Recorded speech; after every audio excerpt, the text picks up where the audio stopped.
You're listening to GUFON Radio with Rich Giordano.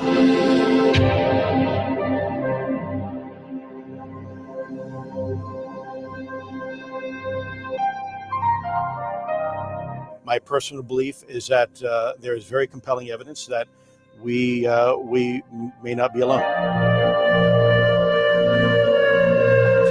is very compelling evidence that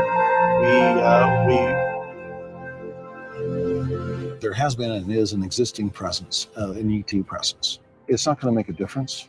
It's not going to change reality.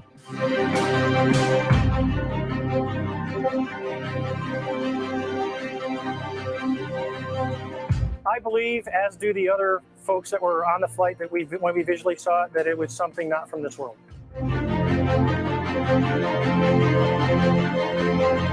GUFON Radio.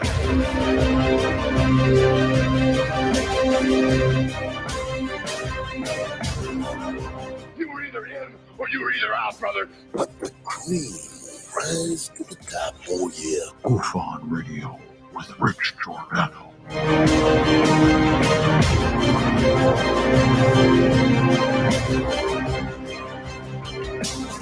I occasionally think how quickly our differences worldwide would vanish if we were facing an alien threat from outside this world.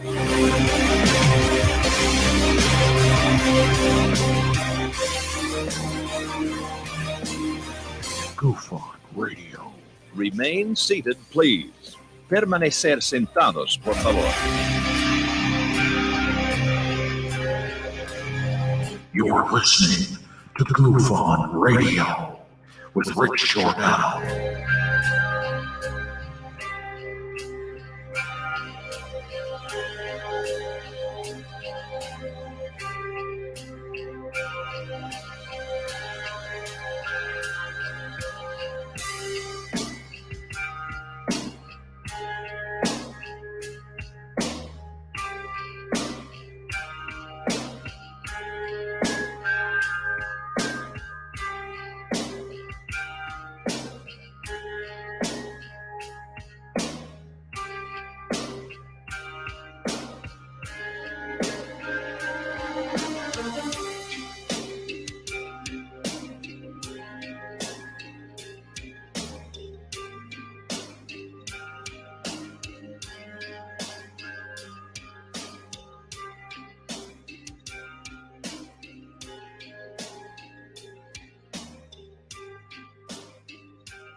All right.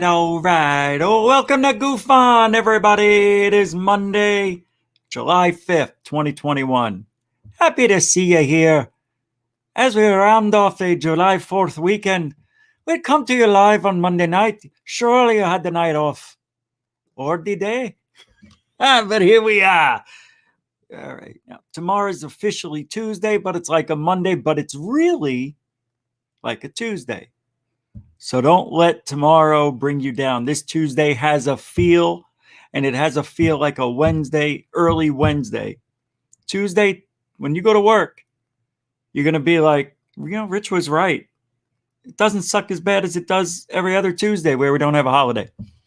So a little positive thinking for those. Hey, I've worked that 9 to 5 for 30 years. I know what it's like. I hated it. No.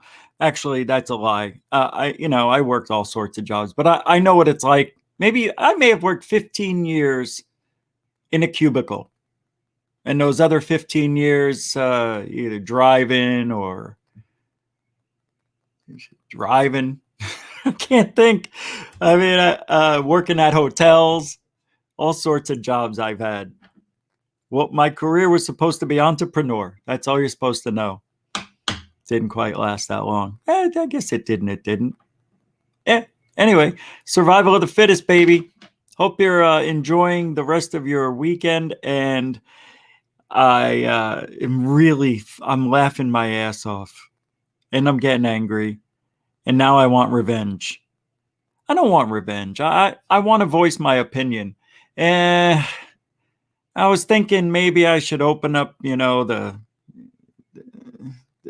the show line. People can chime in if they want, but I don't know if I'm there yet. I know a lot of you have an opinion about the Dr. Greer cosmic hoax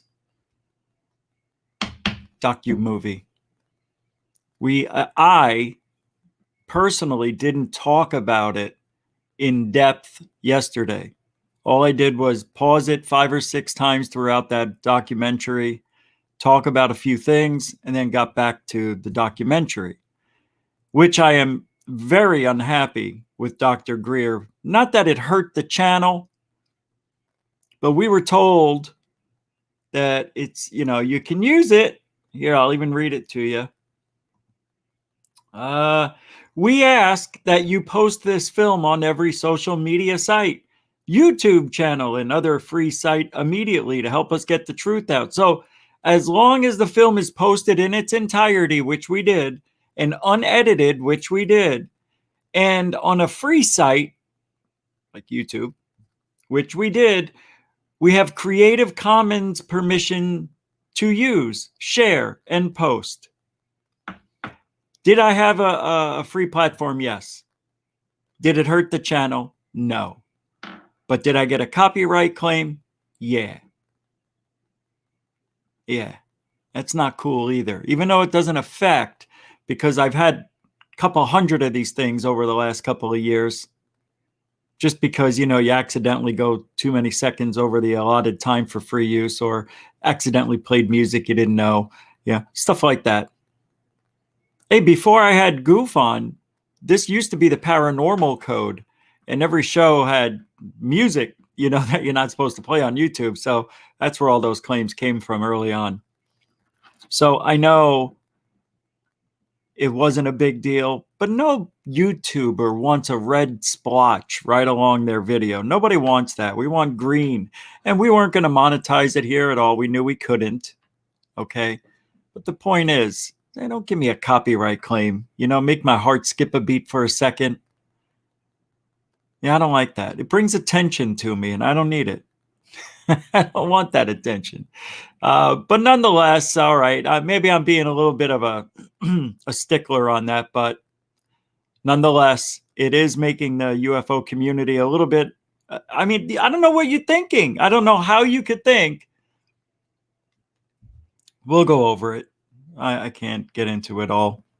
Greer, Corbell, Elizondo, and the others. You see it in the title, like Tom DeLonge, him too, Nick Pope, right? Sheehan. That's our UFO world right now. Those people. And there are some people on the UFO Twitter network. That platform. That truth-seeking bunch of people. They are just saying some weird things. I guess when you don't like somebody, you feel like you can say stuff that, like I do it all the time. You know what I mean? It's just weird, when you see something your way and you think deep down, my God, how can they see it that way? I don't get it. And usually I'm a fair person. I can see both sides of the coin. I can understand why somebody would take this video that way and I'm taking it this way. I get it, both sides. But I'm getting that they don't see it both sides. They only see their side. See, that's why I think I'm smarter. Because I can see both sides. They can't see the other side and go, all right, I understand it. They're not saying that. They just don't get it. And that to me is a little strange, especially when things are so obvious. People, Greer's in this for the money. He didn't make any. Well, he did. He got it funded. And I'm sure he made a few dollars, but he gave it away for free. And they're still mad. Free's not good enough. Because I know Greer made a few bucks. So what? He's changing the narrative. To what? To another side of the coin. I just said this. It's a new term I've been using. Side of the coin. Eventually I'll forget about it. But he presents another narrative, another one that some people believe, just like Greer. But this is really, you know what this is?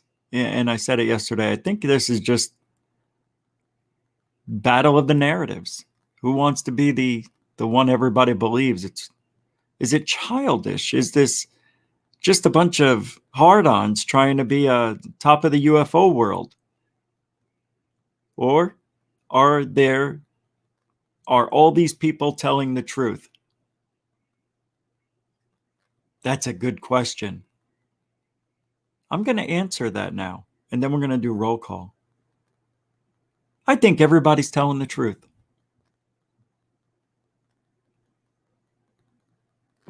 I couldn't hold it in any longer. This is mixed with truths, lies, and everything in between. Roll call, everybody. Denver, welcome to the show.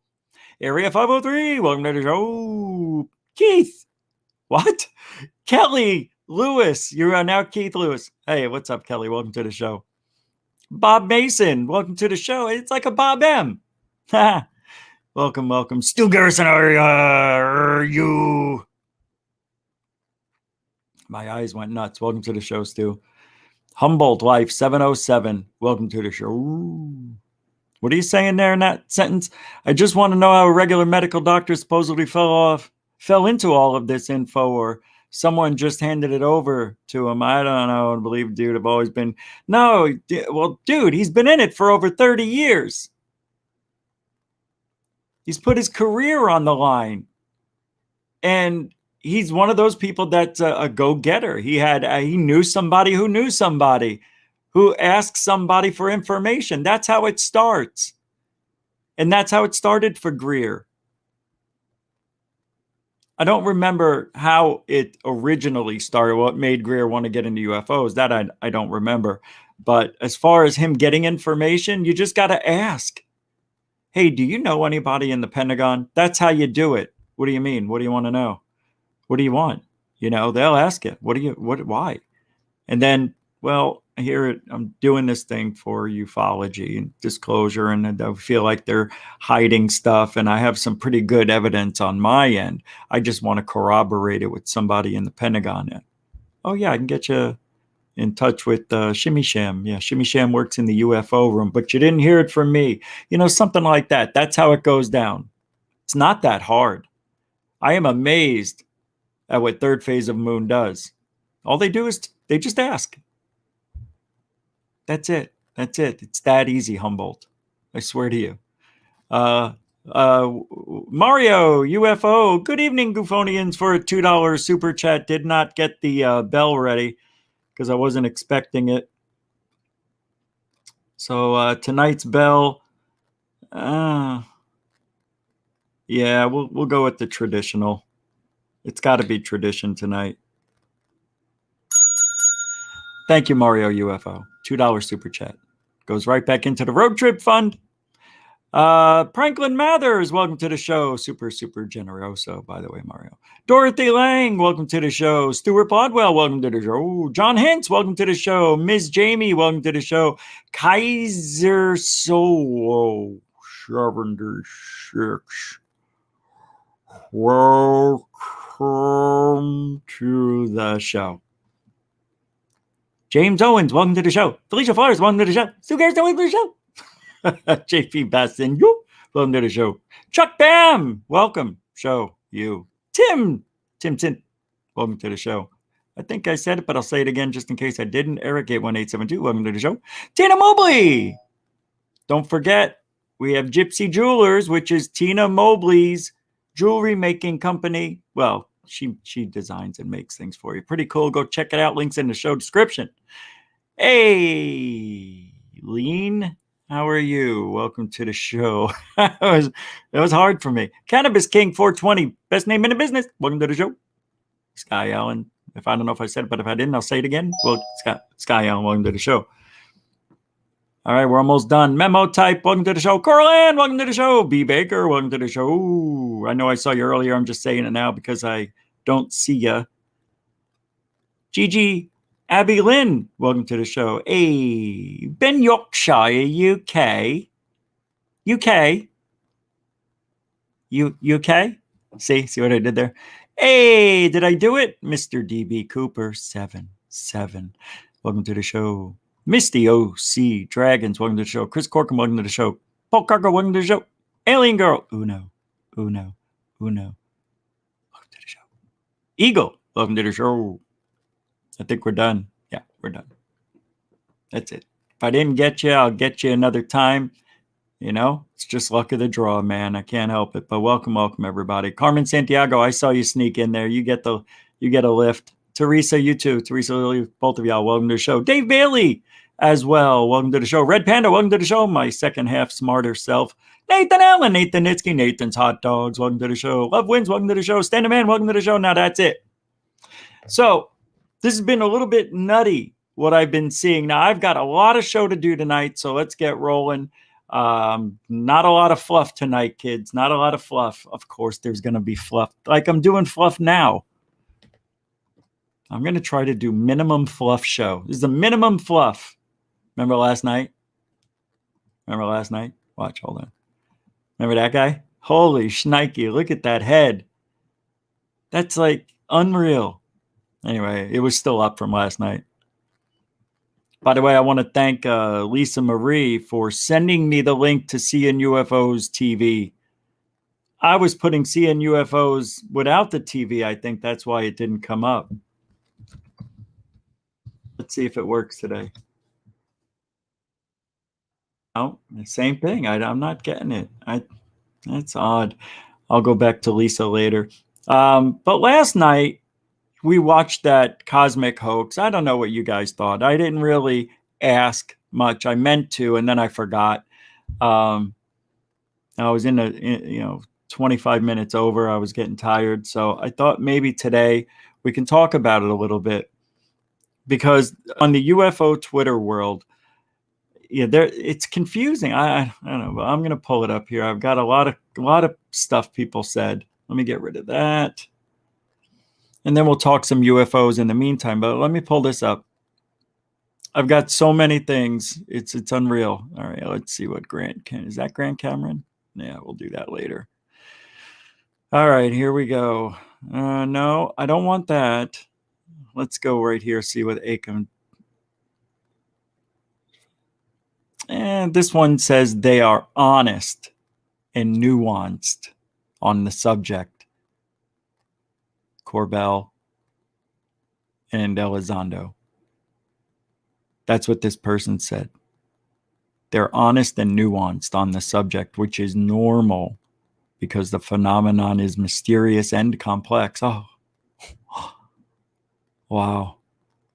And it's just weird. Some people just can't see how silly the videos are that Corbell posts.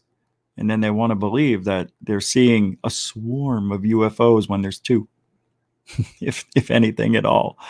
It is really strange. All right, here's one from our good friend, Post Disclosure World.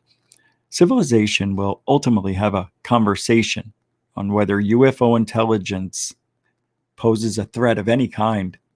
It's part of our evolution, and there'll likely never be a universal agreement and valid arguments on both sides.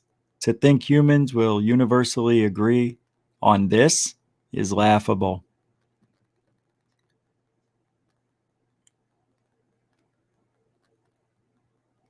It's all laughable. But how can you just say that about Greer? Look, Greer put a video out, and that is his world, okay? Everybody here has a different experience in this field that is so much. It really is so complex because so many people have so many different avenues they go down. Like me, I started out videotaping stuff and then automatically finding out that Jaime Maussan and other people were knowingly posting balloon videos or garbage bags, but didn't care. Still, he doesn't care, Jaime. He actually takes old stories Not him, but his guys do. Jaime just is the news guy. But nonetheless, he is responsible. He's the face of Jaime Maussan. Well, it's Jaime Maussan's face. But he'll repurpose an old video and make up a new town and say, oh, this didn't, if it happened in Mexico, so this happened in Charlotte, North Carolina. And yeah, the witnesses were really, couldn't figure out what was going on at 3:21 a.m. in the morning. Where? No way, man. That video's 10 years old. What's he doing? But nobody cares. Jaime still goes around posting videos. But it's all for the good. It's for the betterment. That's wrong. That's a bad attitude to have. So what if it's good for the conversation? You're giving out wrong information. That's why it's bad to the conversation. But do you believe Greer and his way of thinking and all the evidence he collected? Not all of it. Are you going to believe all of my things and all the things I've spoken about? And you're not going to believe everything. You're going to believe everything Third Phase of Moon says? No. You're going to believe everything Lou Elizondo and that narrative says? No. But in there, in the mix is the truth. And what is it? And I'm going to say it. Nobody knows. I don't know. You don't know. You don't know. Nobody knows. That's the beauty of it all. To think humans will universally agree on this is laughable. UFO Jesus got that one right on the head.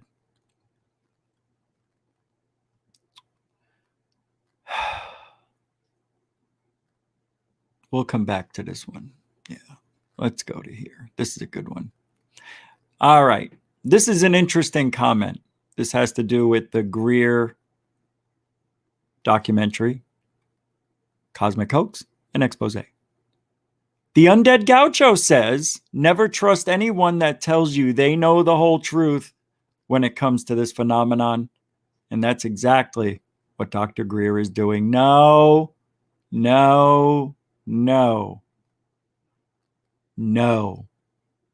He didn't come out and say that.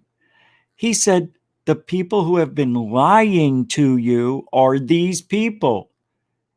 And with whatever evidence he had, he showed the world why they're lying. See, this whole genre is so difficult to know who's telling the truth and who is lying. And everybody has a different path they take. So they see something more than the next person or something less than this person. You never know where you're going to fit. But somehow we all fit together.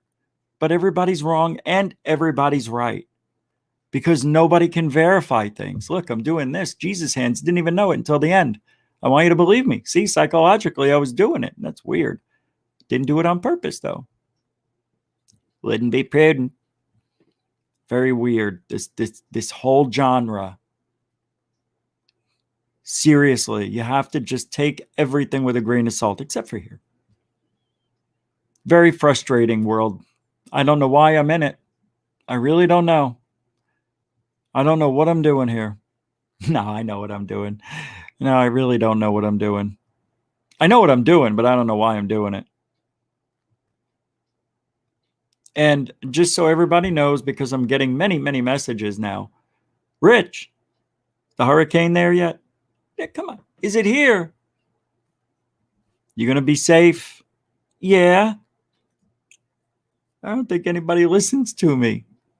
I said I'm not going anywhere. I'll be safe. This house has been around since 1983.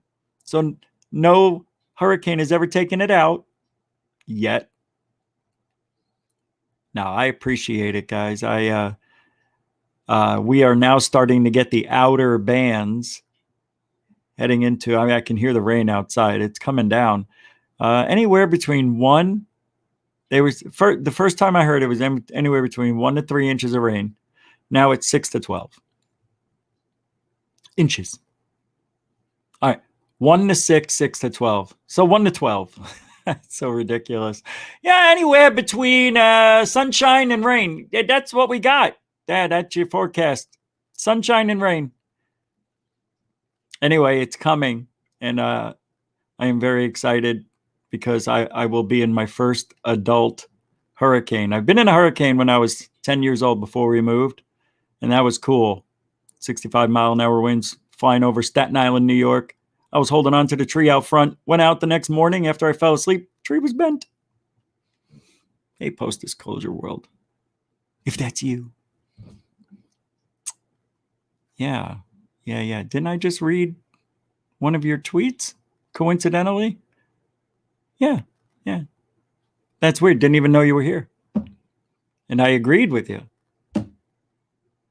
I agreed. Didn't even know he was here. See? True to myself. Never fake, never lie. And you know what?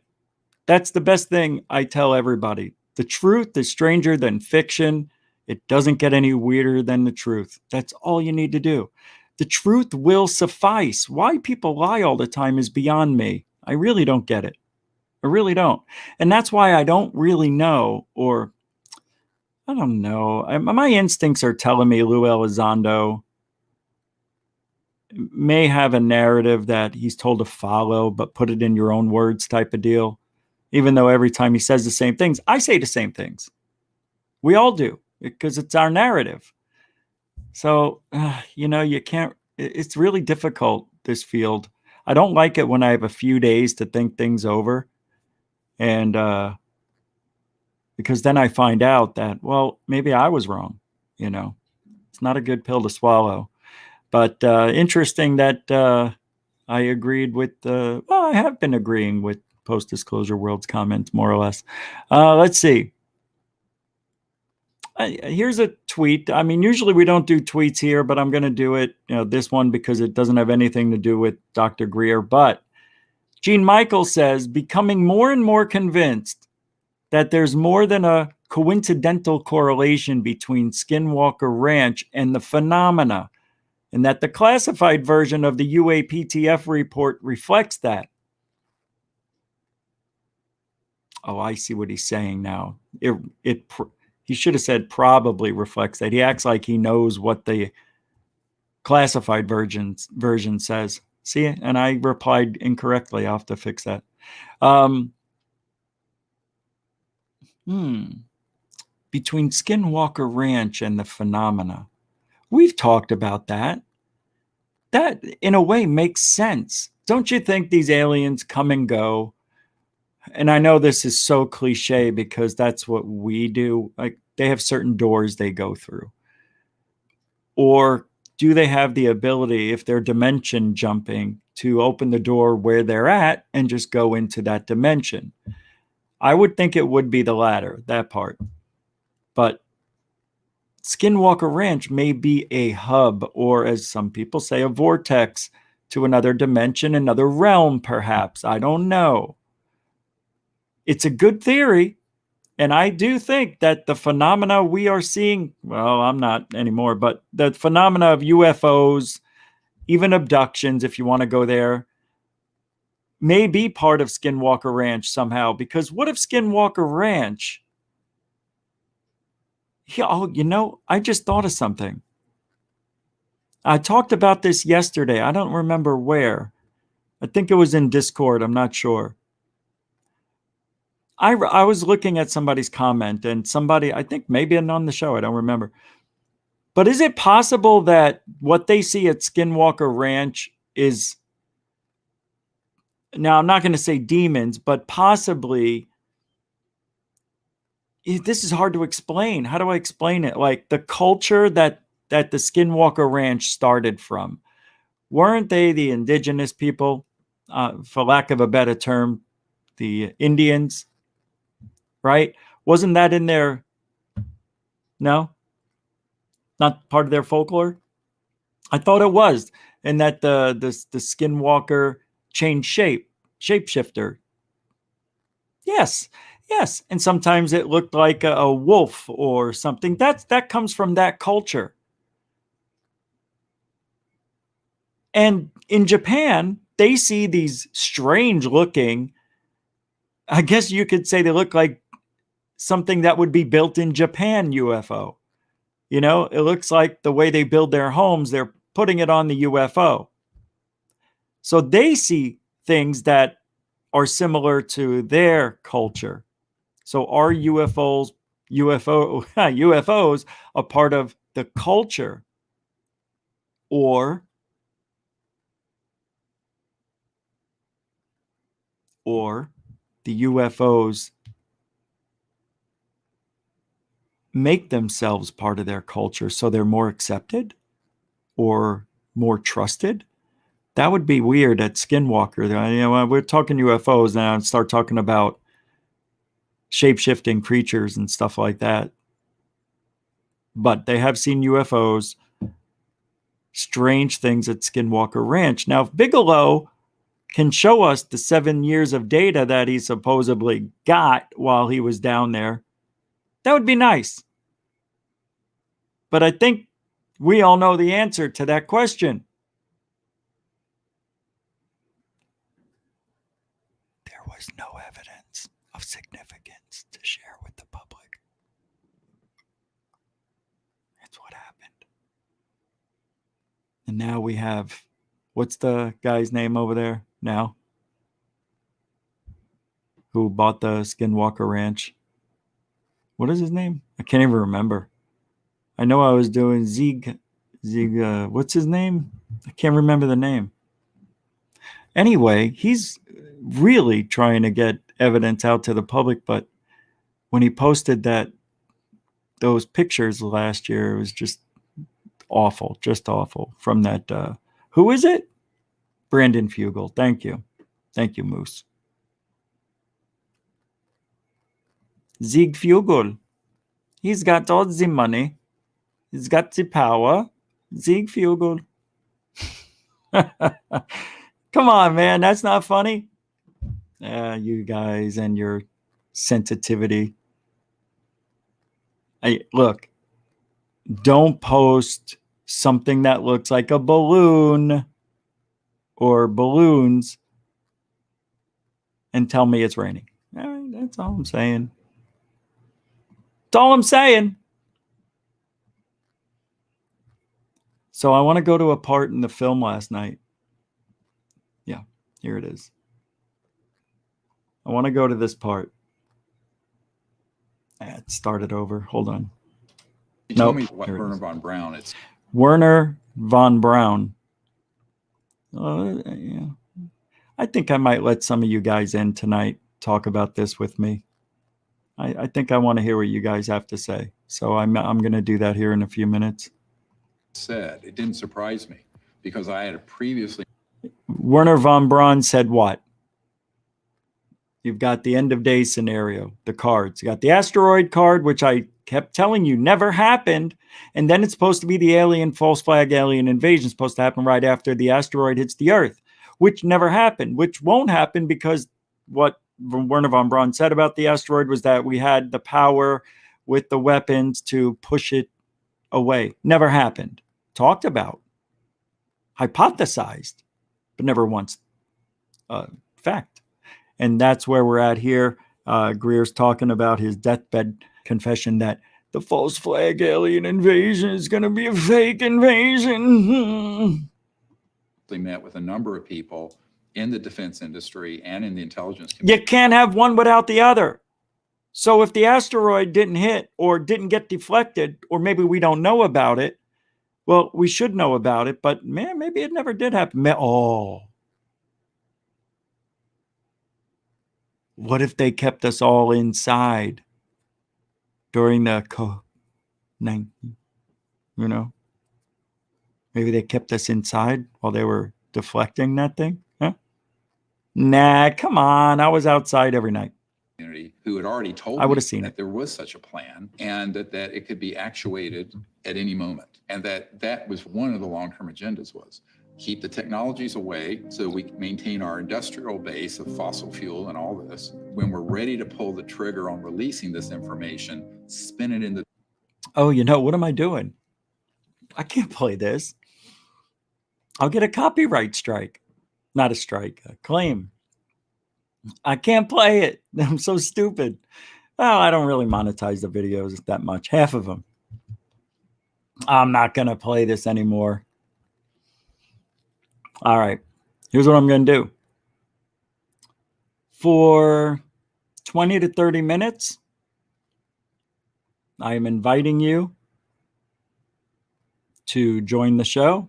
I'm putting the link in the chat. And there it goes. If you guys want to join in and only comment about, that's right, last night's Stephen Greer cosmic hoax. Where is it? I guess I got rid of it. Let me create something here. So,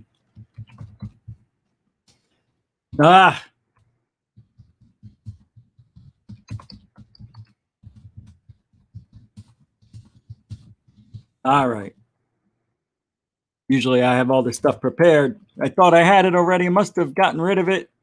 No, I don't want to scroll. Add banner and gush. All right. And I got to get rid of that purple. Let's get rid of that purple. I appreciate purple. What are you talking about? Purple, you weirdo. There we go. Purple. I got you.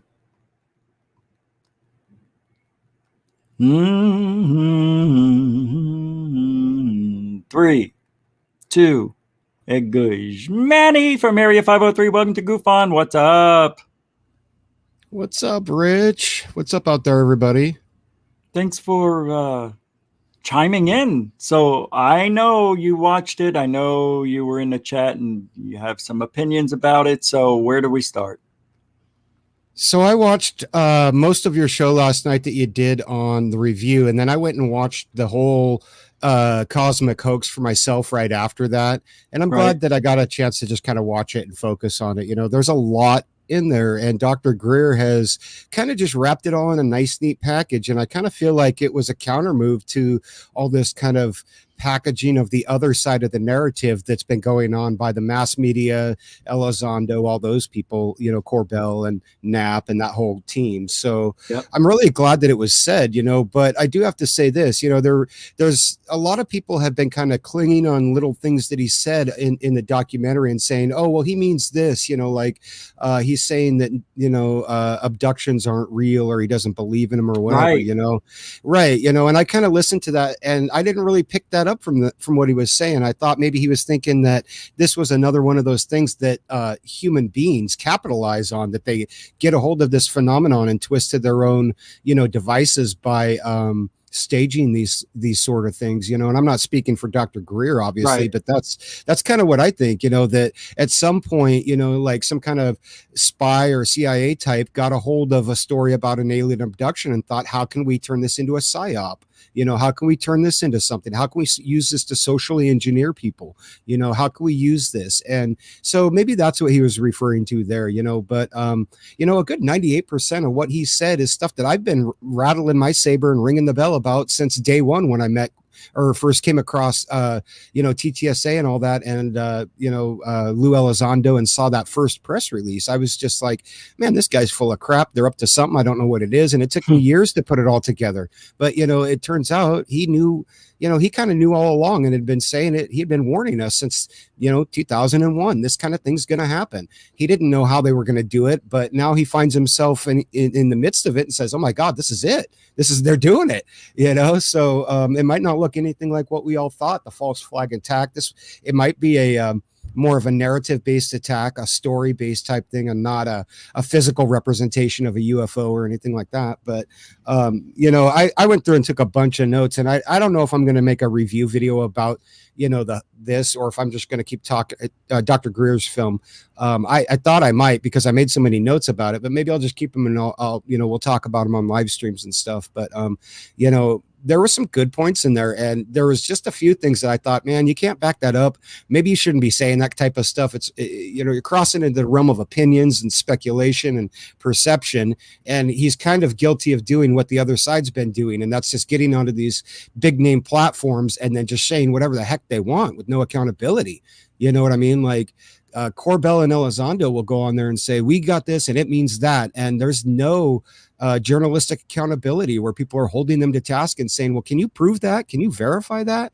You know, they're just allowed to say these things. And it's kind of frightening. You know, we haven't seen anything like that in probably 20 years in this country, where the media just gave a pass to a story, you know? And so I see some similarities there, and it's kind of, I think that's what Dr. Greer is talking about. So yeah, I don't know. I got a lot to talk about on this one, but I don't want to dominate the call-ins. So if you want to bring somebody else in, go right ahead. Nobody else has chimed in yet. So just to stay on, you know, topic here, Elizondo really didn't get attacked that much, if barely at all. I thought he was going to say some stuff about Elizondo. Nothing really major was said. Yeah, he kind of had a vague implication when he played a clip of Elizondo and then made a statement but he didn't call him out directly, you know. But there was more. Right. There was more direct calling out in that from that interview with John Warner IV, you know, where he was calling out Chris Mellon and just saying, you know, like, and that was, my jaw dropped. I'm like, those families don't talk, you know, they don't turn on each other. Like, it's all, even if you're not part of the game, then, you know, to keep your mouth closed, you know, don't rock the boat. So if he's coming out and saying something, there's got to be something behind that, you know, like that's a pretty credible witness, in my opinion, you know. So, I mean, there were some other things, you know, like the photograph of the supposed alien corpse that turned out to be a photograph of a photograph, you know, one of the first things he showed, you know, and that just stuck with me. I was like, oh my God, please don't show that. Like, we can't prove anything we can't take a DNA sample from a photograph of a photograph. You know, we can carbon date the photograph, but that'll just tell us when you took a photograph of a photograph. It doesn't say anything about what was in there, you know, so. And that's from a university, like not a scrapbook, but I saw that Scott Brown showed me it. Other people showed me that photo is really just somebody who was burn victim, I think. Yeah, that makes sense. It does. You know, I saw that, and as soon as I read that, I thought, you know, that's totally plausible. That could be a human corpse. You know, like people have done that in the business. You know, but there's many pictures with the same people photographed in front of autopsies of just people in science. They did autopsies, and I think there were anomalies with the people, the bodies. Mm-hmm. So that's all it was. It really came from an autopsy scrapbook or something like that. You know, we got another person here. Tractor Basil's joining in. What's up? Well, not much. How many of you actually trust Nazis? Whoa. Trust Nazis? I don't know. I mean, you're talking about Werner von Braun, right? Oh, yeah. And whatever he would have said on his deathbed. How many of you want to take to heart what the guy actually says? Well, I don't. Yeah, I don't. First of all, I didn't hear him say it, and it comes from that woman who says she, was told this story from him. So, yeah. Hey, we have another person joining in. Complaisir. Hello. Complaisir. Hello, everybody. Is Germany calling? Germany in the house. What's up? Yeah, man, I have to tell you about some shit about that Werner von Braun scheiße. Well, there's so much stuff that's not right. Okay, yeah. Well, go right ahead real quick, and I'll come back to Tractor Basil. Well, in Germany, we have like 10 years of footage of documentaries about all this stuff, what happened in Third Reich and World War II and stuff like that. And the only thing that is common to Werner von Braun after he found out about these rockets was that he was on drugs. So they waited until he brought this rocket.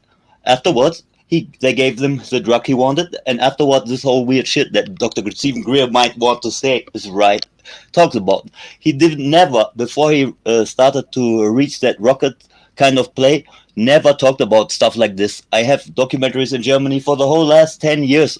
Nobody knows about some UFO. You don't think that Adolf Hitler used the spaceships to fight his enemies before the World War broke down? I don't think so. That's a good point.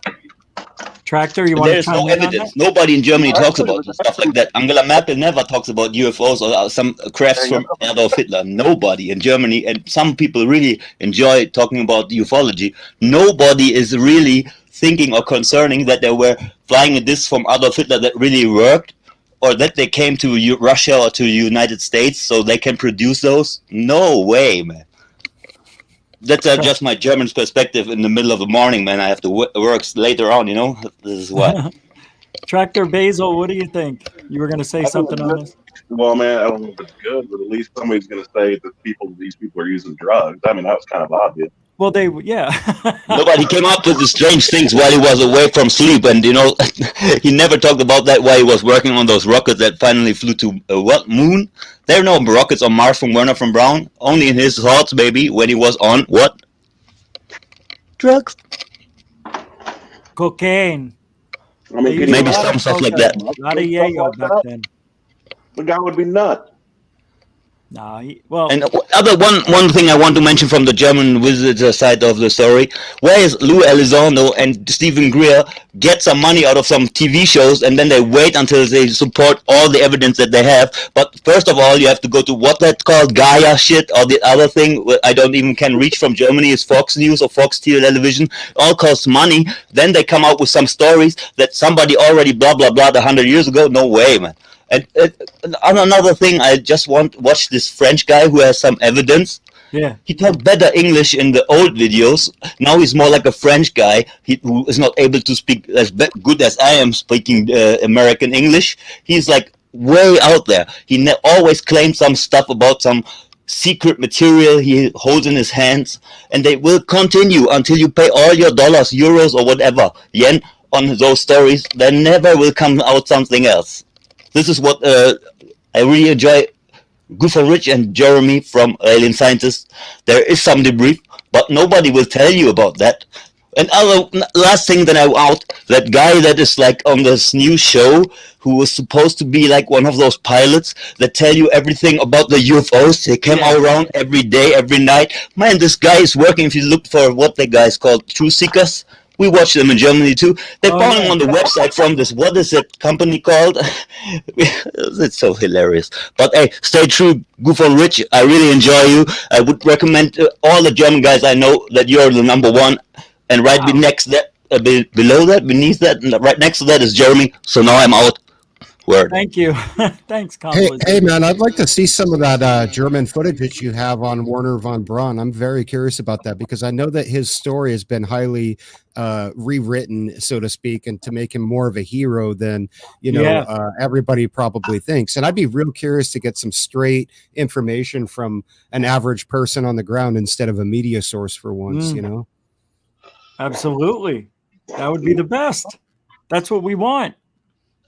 But then, because the public is unaware, they would say, oh, it's just some dude. The government knows more than they do. It's always stupid shit like that.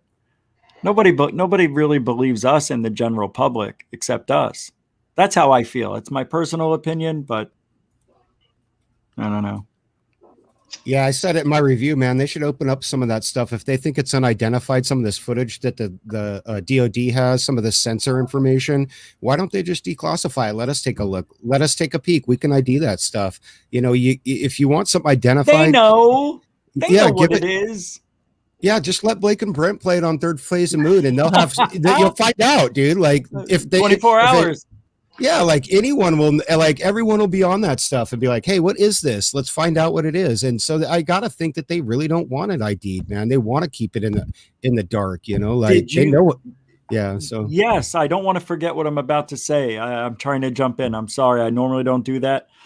But I wanted to say, did you know that there was footage of the Fravor incident, the Tic Tac?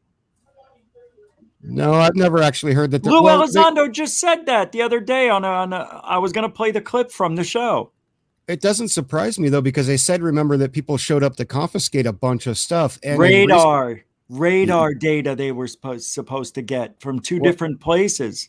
Yeah, they got the hard drives from the command and control center, CNC. They got all of they made the people who even had it on their cell phones delete it. Because from what I heard, everybody on the boat made copies of that stuff for everybody else. Like it's a, like everybody knew what was going on unofficially, so there was a lot to collect, or to at least order to be destroyed and expected it was. Obviously something wasn't because it got out, but Elizondo brought that out. So for all we know, that was out of the original file, the classified file that he had declassified just for that, I don't know. It's crazy. More lies than we can shake a stick at. I'm so sick of it. Now all of a sudden there's video. You know what I mean? Here we are 17 years later. Now you're saying it. I would expect they have a whole lot of that. The government has a whole lot of information on that. They have all that, like they say that the U.S. military, and we all know that they have the best sensor systems known to man. And then they're like, well, we can't identify this stuff. Well, that means they can't tell us precisely where it is and where it comes from. But we know that they can track it. We know that they can film it. We know that they can get readings on it, like the RF energy readings that they alluded to in the 180-day report. Like they have all this information. And what do we have? 10 seconds of footage if we're lucky, and a witness statement to maybe actually verify that this was a real person and not just a hoax. I mean, and we have to work with that. But if we had so much more, if they really wanted disclosure, wanted to find out what this stuff is, all they got to do is open the books, quit mothballing all the good intel on it. Give it to us. It's not going to disclose their means or tactics. We know they have satellites. We know that they have infrared and FLIR. You know what I mean? Like we already know all this stuff. So just show it to us. I mean, we paid for it anyways, Rich. You and me and everybody else who pays taxes. I know. It's ours, man. Give it to us. But we also pay them to keep secrets, so let's not forget that either. And if they think we can't handle, that's what I don't like. We're adults, and they're adults. They think that we couldn't handle the truth. You know what I mean? It doesn't make sense. I mean, they can handle it. We can handle it. It's insulting, man. But, I got to tell you, dude, I really do think that the Pentagon wants disclosure. They don't want to go back and admit everything that they've ever done, but they want to quit living the lie too, because it's a chain around their neck, man. It really is. It's just weighing them down. They want to move ahead with all the technology and say, oh yeah, now that we've admitted all this exists, we can show you what we have that's 30 years past that because we've had all this time to work on it. You know what I mean? Like they can't wait to tip their hand, they can't. I think they do want it. I think you're wrong. I think that's wrong. I think that's the opposite. I think they have to do it. It's the price of doing business. They can't be giving away all this stuff, this technology to the public. I mean, it can be used as a weapon. They'd have to learn how to use it first and perfect it, whatever it is. Don't you agree with that?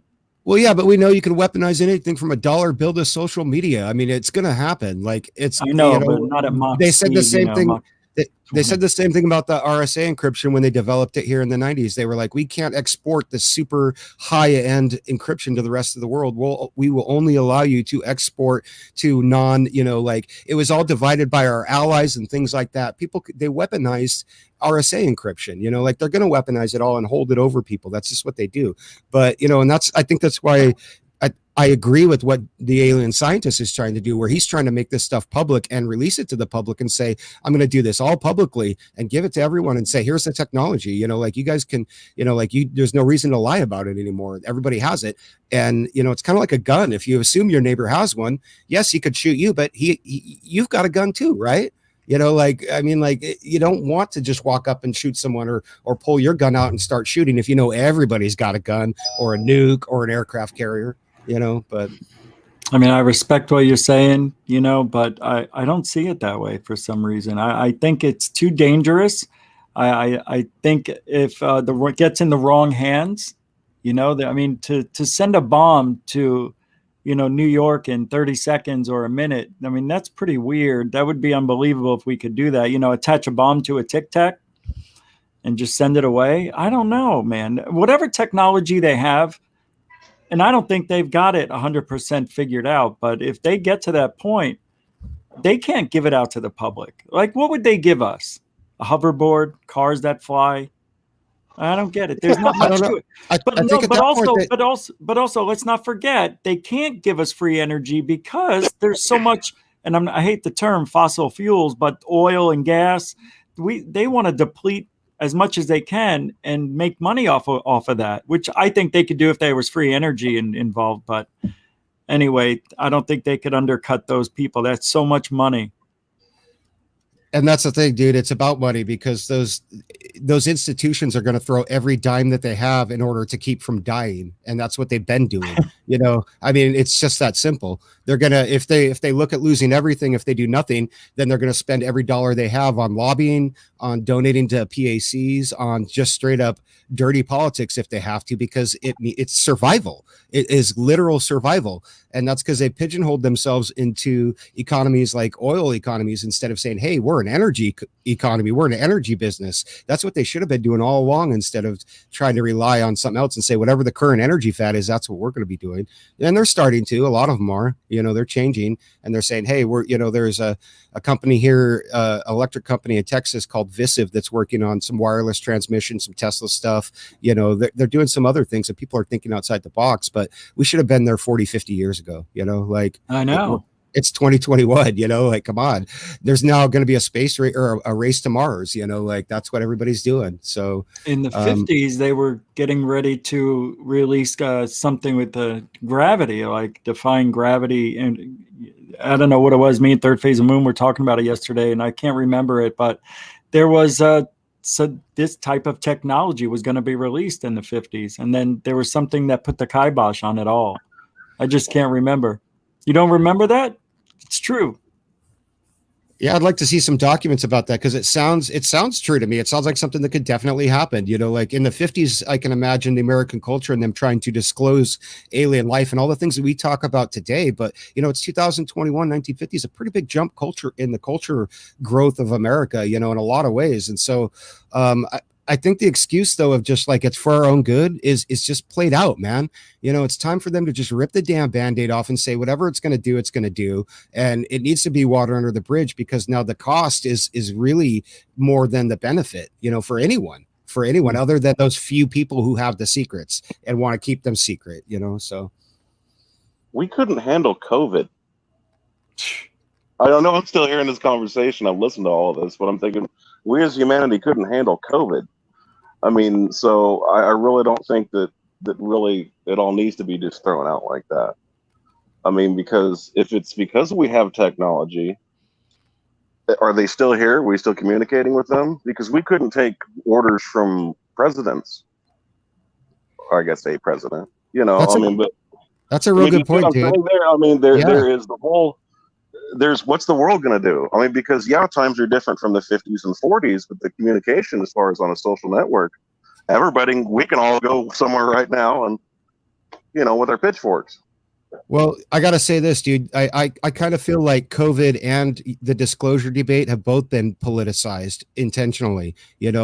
People have been, there's been mainstream and hardcore misinformation put out, social media engineering, social engineering. There's been on those two topics and a few others that we all have, glanced along the ways, we see them and we run across them in this field all the time. But those two subjects definitely have been intentionally made that way, and you got to admit that when you interject politics into a situation that doesn't call for it, it's going to make it more confusing. It's going to slow things down. It's going to make it more divisive, and this is definitely a political subject. I mean, we're talking about world disclosure here. So you have to take geopolitics into account here. You have to take the politicians into account, but they're not the ones with the secrets, unless it's the ones who have been there for 30, 40 years and have sat on those same intelligence committees for that long and had, access to that information for that long. Those are the ones, but it's really the top brass at the Pentagon. Those career generals, those are the ones who know. They know what's going on in their special access projects. They know where all those trillions of dollars are going. They're not just going to let that go away and say, oh, it's okay.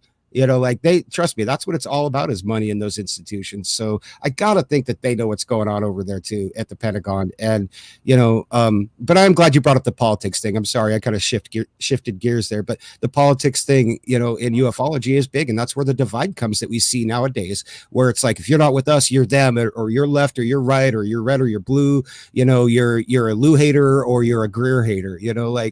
No, I listen to everybody, and I adopt and reject what I like from everyone and reject the stuff that I don't like. That's just how it goes, but what if an alien says, like, you're going to need more than masks because it's not just COVID. And so you need to start doing other things.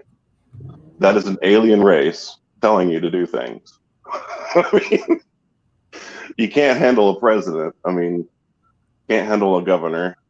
Can't go to a grocery store because you want to wear one or you don't, you know. I don't know. I just don't think everybody really would need to know.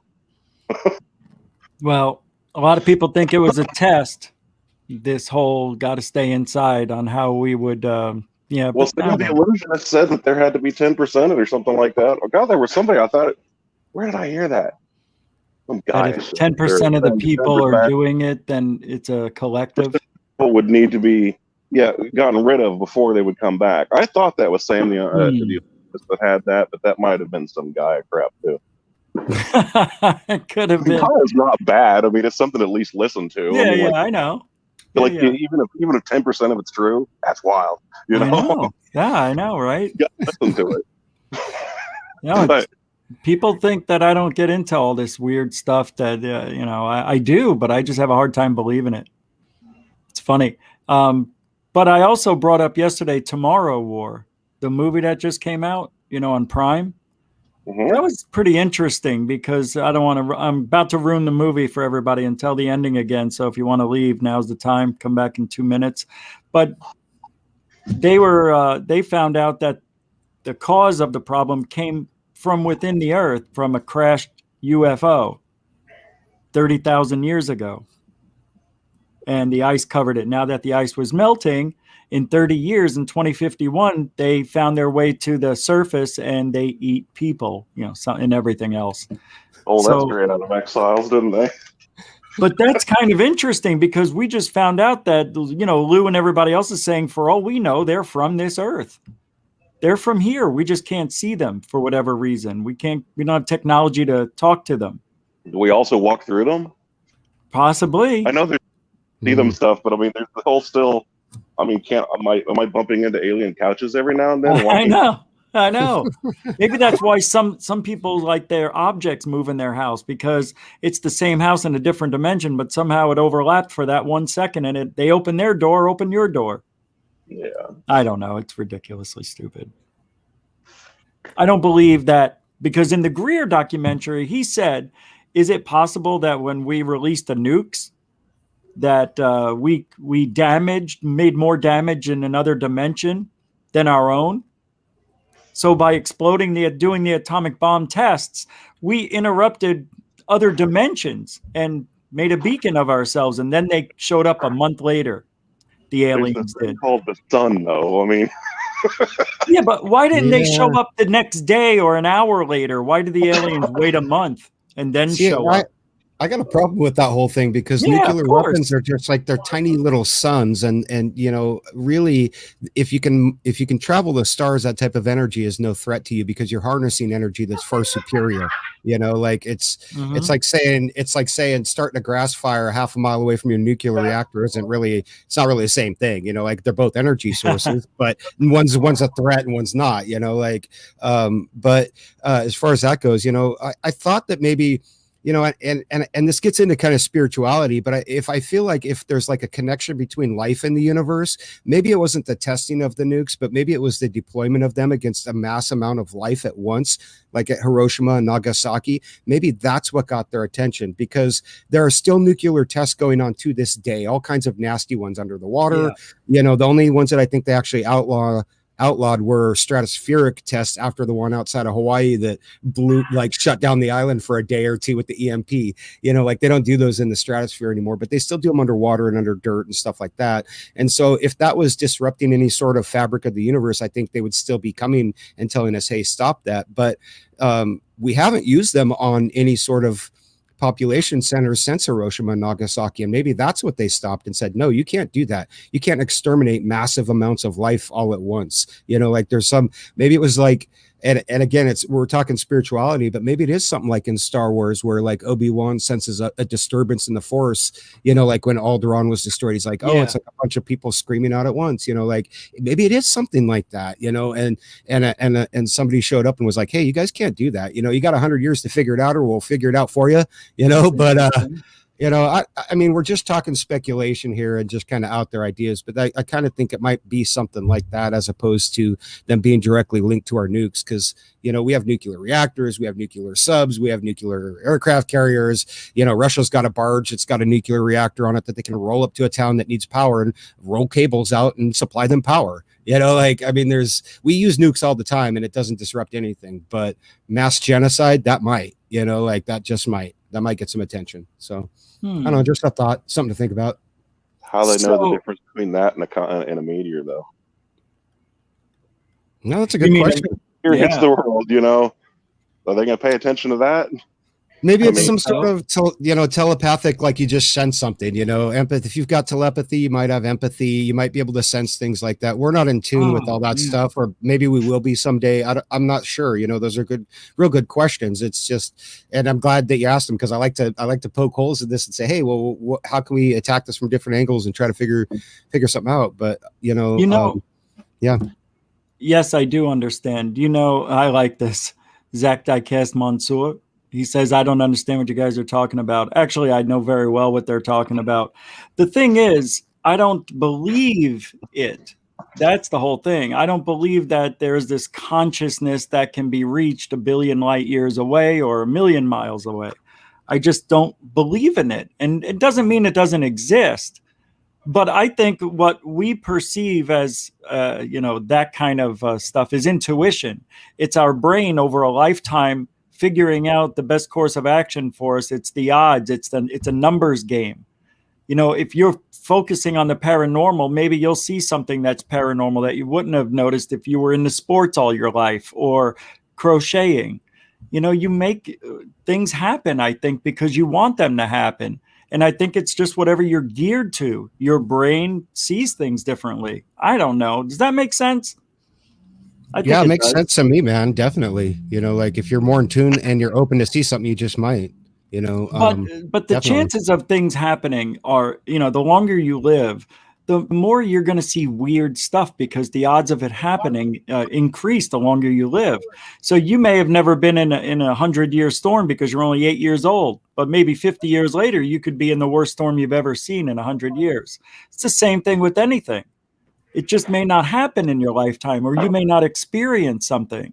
But as far as a nuke going off and creating this, you know, and like you said, in Star Wars, you know, 1,000 voices screaming out that nothing.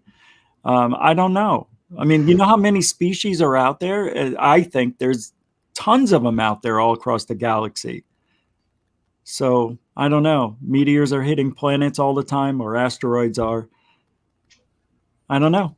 Right. That would speak to some kind of like psychic connection, because they would have to know intent and be able to discern that was different versus a natural phenomenon. Like you talk about a flood, an asteroid, you know, a sun going supernova, you know, any of these things will destroy a planet. You know, darn nuclear reactor on. So the nuclear reactors that we have running, you know, there's not that many of them, but does that put out the same type of energy as a nuclear bomb going off? Is that the same thing or no? That was the whole idea with Chernobyl, wasn't it? I mean, it would take out half a whatever portion of Europe. Yeah, but there wasn't a mushroom cloud and the land destroyed. You know what I mean? It was just radiation. Yeah, I mean, you don't really. have that. Yeah, I mean, there's no. That's what I'm talking about. You're dealing with something else different, but I would think the nuclear reactor thing would be a little bit more. I mean, because you may not know you're doing as bad as you are. I mean, at least with a bomb, you know you're dropping something dangerous. But if you're just trying to make something, you know, nuclear power and. When did they start that? 1947? Doing atomic testing, right? No clue. No. Yeah, the Manhattan Project was before that. I think 45. I wouldn't. So the UFOs may have been here, you know, after the very first atomic bomb. No way. No, they've been here for eons. Eons. They've always been here. Yeah, and I think the explosions are different. Like the Chernobyl reactor is a good example, because they kind of melt down and they leave that decaying radiation over, but there's not as much explosive force as like a nuclear explosion. I think that's because I can't explain it as good as like Jeremy probably could over at Alien Scientist, but yeah, it's a different type of reaction, and one is channeled to collect the energy, and one is just releasing all the energy all at once, like over a target. So that's where you get the mushroom cloud and the explosion. Yeah, but they'd been testing that for a while, and I don't think it, we all know that like 45 to 47 is right when the UFO phenomenon really kicked off, at least in the United States. And, you got to wonder, is the timing of that because of the bombs? Is it because of the nuclear research? Or is that, like you said earlier, is it a cultural thing because we were asking all those questions that, we might not be alone. There might be alien life out there. People in science fiction were talking about it. Scientists were even talking about it in not well-known circles, and not popular circles, but it might be a cultural thing too. You just never know. I don't know. Depends, man.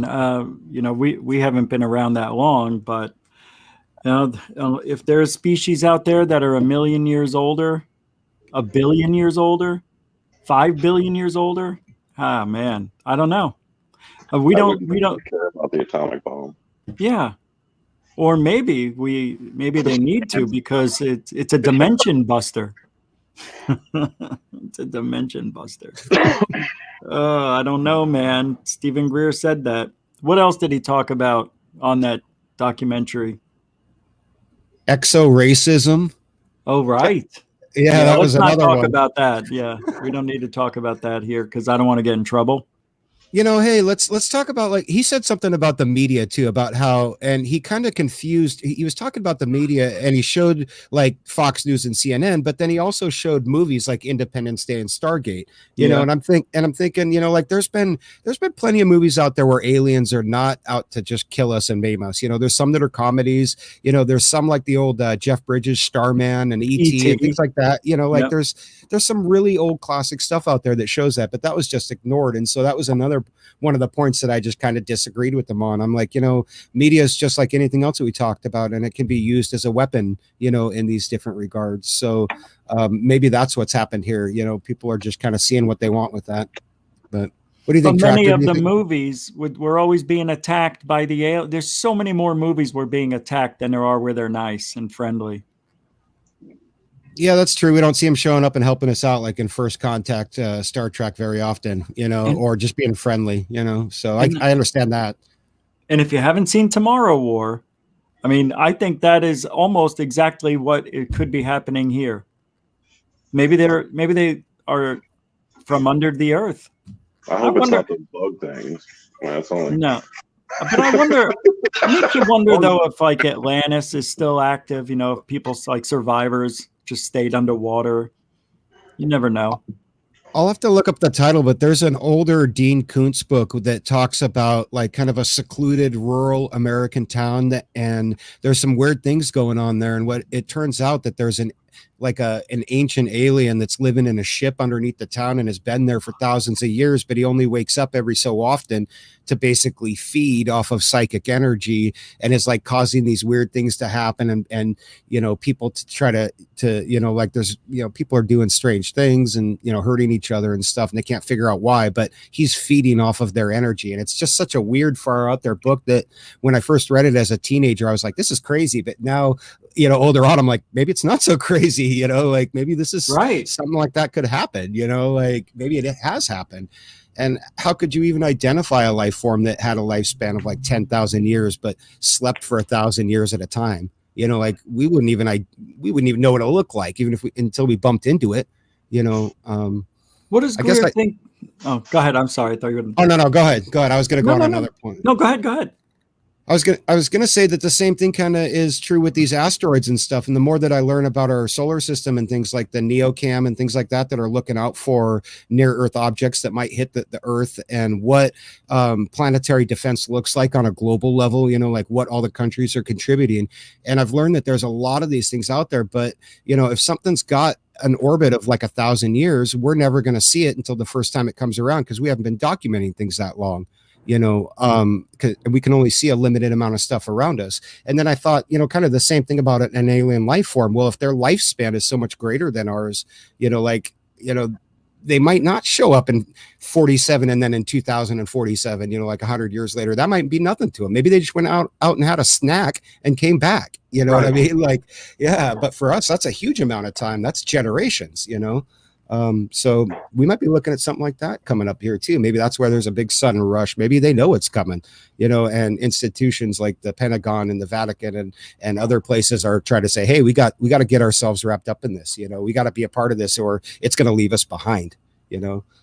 So you're thinking it's possible that Elizondo knows about this information, that there is something coming, and we don't know when it'll be here exactly, but how would they know if it's coming then, if they don't know when?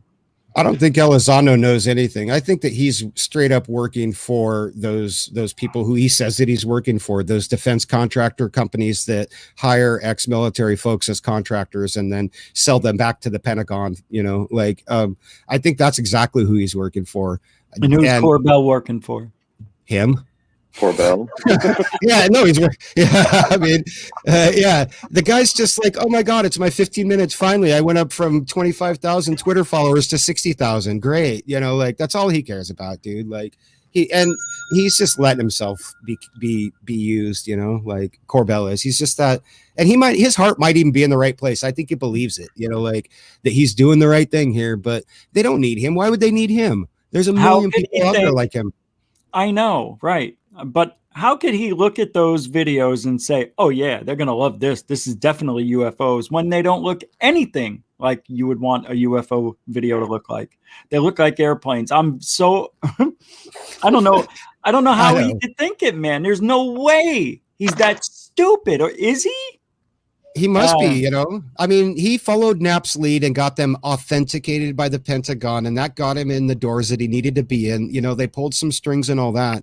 And, they made that happen. They made this little media sensation so that he could splurge onto the scene, just like he did with Bob Lazar, just like he did with Skinwalker, just like he's done it before. It's just the same old play. This is a bigger one though.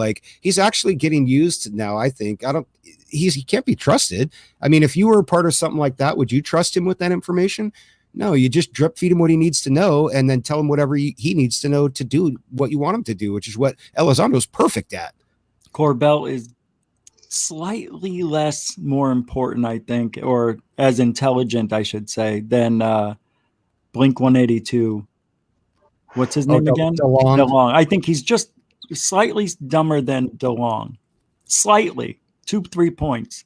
That's what he reminds me of. He's like a DeLong. He's doing what DeLong should be doing. Because I thought DeLong was going to be doing what Corbell is doing. So I think they took DeLong out of the picture and rolled in Jeremy Corbell. That's what might have happened. Themselves, though. Thank you, Truth Seeker 101, for the $1.99 super sticker. Go ahead. I'm sorry. No, I just said that they're both good promoters and entertainers. So I'm not saying he's Corbell by any means an entertainer. Dude, they are good hype people. I'll tell you what. Corbell can make a hype video. Even Rogan, you look up Joe Rogan and under the word daft. I mean, it's like a picture of Joe Rogan comes up. I mean, I don't know if you ever. Yeah, I can't sometimes watch the guy. It's like the dude you can't even gather what the person's even talking about. It's just like, wow. Oh, okay. I think Tom DeLong checked himself out of the equation. He got his payday when he sold all that TTSA stock, and then he rolled it all into his Angels and Airwaves. And that's what I think he's been doing, is trying to basically recreate his own rock star band with that on the TTSA investor dime. But they needed somebody else, and that's where Corbell was there, because they probably went to George Knapp, and he's like, no, I'll give you little drips and pieces, but I'm not going to run this thing. Here, take this guy, or maybe they just stumbled onto each other during the process. I'm not sure. But at some point, somebody approached Corbell with some leaked footage, and he followed in the role of Pat. So I just assumed that it was George Knapp who taught him everything and was like, here, you're going to be the next one. I'm going back to the studio or my pool or whatever, and gave the crown to Corbell. But who knows? I mean, maybe he was just in the right place at the right time, and if it hadn't been him, it'd have been somebody else, Yeah, I know. He sucked up to the right people at the right time, and they bought it. They bought that used car salesman speech. I'm sure of it. Look, I'll do it, man. I'll do it. I'll do anything you want. Anything. Just tell me and I'll do it. I want to be so involved. I really care. I really do about me. It's like, yeah, I can't believe we have to look at Corbell for till the end of life. I mean, that's just sucky for me. Well, he needs to branch out. I mean, talk to other people. No shit. It's funny. It's really all wrong. I mean, he probably might be all right. He's just the one, the one you might not pay attention to so much. But I mean, if he would just take other people's word into it, and try and go along with it and disagree, you can disagree. Why not? I mean, he doesn't strike me as a type that can take criticism very well, and so I don't know how good he'd do on a live show where people might, rock the boat a little bit. His eyes back and forth and laugh. I've seen him lose his cool in tweets a few times, and I'm just like, wow, dude. Okay, well, yeah, that's probably why you only go on shows where people will just let you run your little, 2 minutes and say whatever you want, and then go, "That's Jeremy Corbell, folks, UFO expert." On to the next piece. They called themselves experts on that show. You have to at least give somebody props and not maybe make fun of them so much. Just because, okay, you're on mainstream media. You at least got it started. No, man, no, I disagree, dude. If it hadn't been, he didn't get anything started. If it hadn't been him, it would be somebody else. But I'm just saying, how many different? I mean, he's on there though. I mean, whether he's still there. I mean, you got to at least give the guy, the little Takashi guy or whatever you want to say, give credit. But yeah, I understand what you're saying. Give him credit. He sucked his way all the way to the top. Got it. Perfect. Love it. He's there. Okay. He's wearing knee pads at this point. The thing is, the guy's an ass. And the rumors about him that I've heard are probably true. I seen here from Moose 1911, and I remember this. Corbell slept on John Lear's couch for years, and John's family don't like Corbell. I remember hearing that rumor. Ouch. He's probably one of those. That's all right, guys. I'll shower when I want to shower. Well, can you at least put your shoes on? It's like he's just. Oh, I can't stand this guy. He's just not right. And yeah, okay, maybe he made it to the top and he sucked his way all the way up to the ladder, right? But the information he's giving everybody, no, I went for that one twice. The information he's given everybody is bad information. I don't want the conversation to be about the wrong information or the wrong type of video to look at. I want it to be about a real UFO video and real information. He doesn't dabble into the you don't know for sure. He's only in the I know for sure. But he doesn't know shit. So, he doesn't, but he sees, it's like, there's a video and the government confirms it. So, it's a knee-jerk reaction. I'm sorry. Yeah, but where's the rest of it, though? I mean, does he believe in this stuff? Or is he just like, oh, that's something cool to sign on for? Yeah, I think so. That's it. I think he just goes along with it because it's cha-ching in his pocket. That's it. That's it. He might be kidding himself a little bit about what's going on there, and then kind of, doing that whole, I should know better, but does it anyways. I don't know. I mean, like, I don't know the guy personally. All I know is what I see on the shows and, what he's doing publicly in his tweets and stuff, So, I mean, that's that. Yeah. That's all we can base our opinions on, True.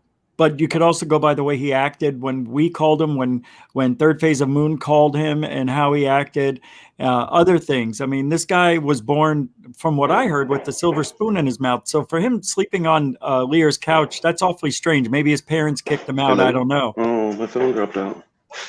Well, all right, I'll go ahead and hold on a sec. Hold on a sec. That's weird. Tractor. I guess he muted. Can anybody hear me? I can hear you, Rich. Okay. Well, I muted him, but I didn't get to mute. I think he muted himself, but usually it gives you a box that says you cannot mute this guest because they have muted themselves, but I didn't see that. There was just a lot of background noise coming from there, so I wanted to mute it for a second. Anyway, what were we? Oh, yeah, Corbell. Yeah, well. Yeah, see, Corbell, I grew up with a lot of rich kids, right? And a lot of these kids did get kicked out of their homes for doing drugs or just being rebellious because their parents never disciplined them or taught them the value of life. So they were spoiled little brats, That's what I think Corbell is. And from what I've heard other things. It seems to follow suit. Yeah, I don't know, man. I think this guy's a little bit, he's lost. He lost his way. Yeah, like I can get that, man. I can kind of see those inclinations. I don't like to judge people if I don't know them, but I see what you're saying there. Like my whole gripe with him and his footage is like, and I said this when it first came out. If you or I had that footage and put it out, we would be just lambasted in ufology. Everyone would be mad. They'd be coming at us, the debunkers. They'd say, that's garbage. That's a plane. That's Boca. That's this. Totally. But here this guy comes up and posts it and says it's authentic, and he gets a giant pass by a huge section of the community. Some big names of people that should be questioning that stuff are just not. They're just taking it hook, line, and sinker.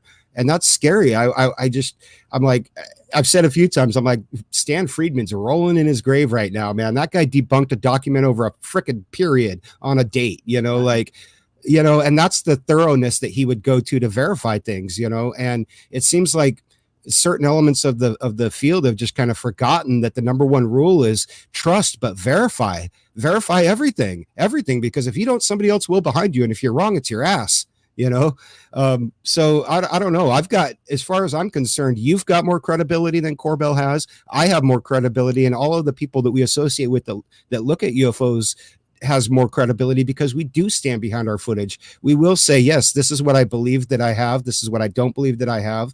This is where I got it. This is what it is. This is what it isn't, and we're not going to try to misrepresent it or hide behind things like a non-disclosure agreement that we don't have, or security clearances or things like that. We're not going to try to play spy for a day and bamboozle everyone and be like, hey, we're one of the cool kids now. That just doesn't work. Nobody's going to believe you. Nobody's going to believe me, so why are they believing him? I don't know. I don't know. This is just the way because it's a script. That's why, I guess. I'm going to play this clip, a real short one. I can do that at least from the video. But let me ask you, while I'm getting that set up. So do you think what I said earlier might be correct, that everybody's telling the truth and everybody's lying, right? Because not everybody can know everything, right? Yeah, I think Greer's telling his perspective, and I think that Elizondo's telling his script or story. What proof has Elizondo brought us? Nothing. No, nothing since those original. He brought out those original 3 pieces of footage, and there's been a few documents like the one from Harry Reid that kind of implied that he worked at ATIP and that he was in, but it also showed that ATIP was tiny, like 9 people or 11 or something, and most of them were, people like Harry Reid, overseers. They weren't actual workers. So, that whole thing, and in fact, after watching the Greer documentary last night, that kind of put a few pieces into place when it talked about the connection to Bigelow, and I remember thinking to myself, oh my God, what if this whole thing, what if ATIP and everything was just a Bigelow play to get some taxpayer dollars, to blow on his little pet projects, and not be accountable for them, because they were talking about him getting 12 million and 11 million, or maybe even 20 million he might have gotten to 22? Do some studies. Was it 22? That's not exactly chump change, I mean, but over several years, it's really nothing.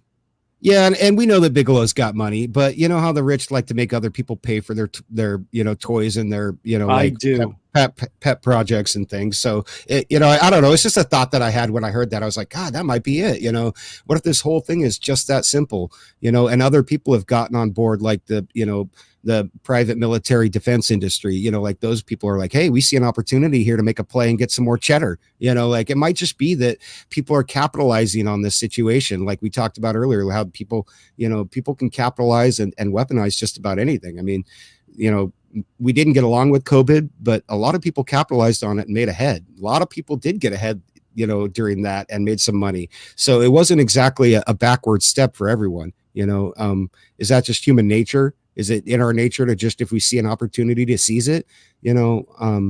Maybe, but hopefully we can change that so that it's more about, is this right for everyone? Is this best for everyone? Is this good for us? Is this going to bite me in the ass if I do it? That type of thing. Let's think ahead. But I don't know. I was just thinking about the whole Bigelow connection because of the Las Vegas, Harry Reid, and we know how politics work. That could definitely have happened. I think there's probably all kinds of projects, from construction projects to research projects where that type of thing happens, but yeah, what are we going to do? Fur coats through the front door and out the back door are prime rib steaks. So that's the way it is.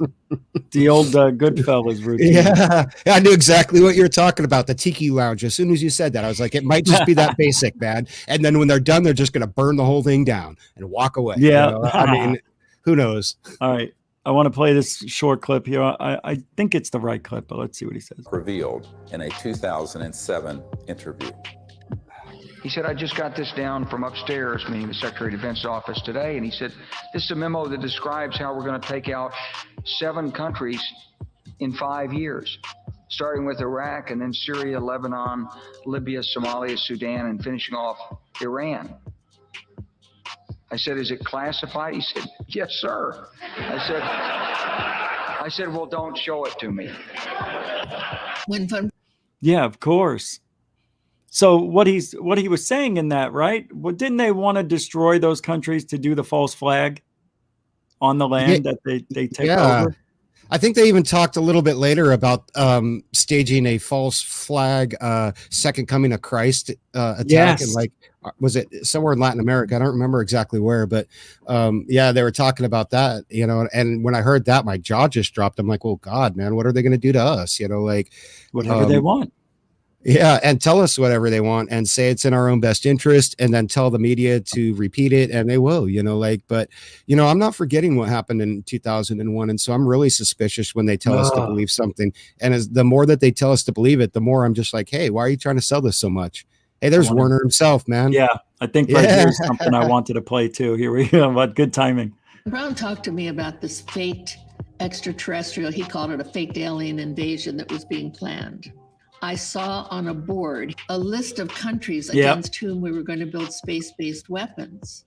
I called Wesley Clark and he answered the phone. And I said, well, you know, what is it about?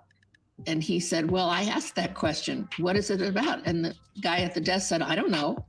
Nah, nobody knows anything. Yeah, they all say that. Well, they like to allude to it, though. And then when you push them for details, you know, and, you know, that's typical Lou 101. He'll say something real vague and you're like, wait a minute, Lou, are you trying to say this? And he'll be like, I can't divulge that, you know, or I can't give too many details, or, you know, like he just won't go anywhere where people might even ask him those questions, you know. I mean, I don't know. I don't see how any of these journalists that can look themselves in the mirror and feel like they're doing you know, a good service for their viewers or their consumers or whoever's reading their content, you know, like whether it's on CN, what was it, 60 Minutes, or, you know, any of the other places that had him. It's just like he I don't know. He's just been given a pass, man. All of them have. Corbell. Yeah, you know, so Manny, check this out. This is from UFO Jesus, who it seems to be coming back around, seems to understand what's going on. But he posted something that was very, I don't know, curious to me. He says, just finished watching, you know, with Josh Gates, UFO Declassified Live, that 3-hour show that aired on the Travel Channel and the TMZ special. Well, he says, very well done, and very little talk about UFOs being a potential threat.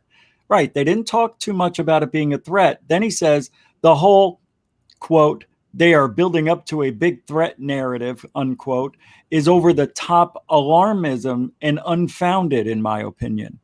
And I said, your comment's wrong. They are building up to a big threat narrative, or so we thought. The over the top alarmism and unfounded, a lot of people thought it was because that's all Lou said nonstop for 2 years. It's a threat. It's a threat. It's no wonder it was feeling like a threat buildup. By the way, founded it, I said.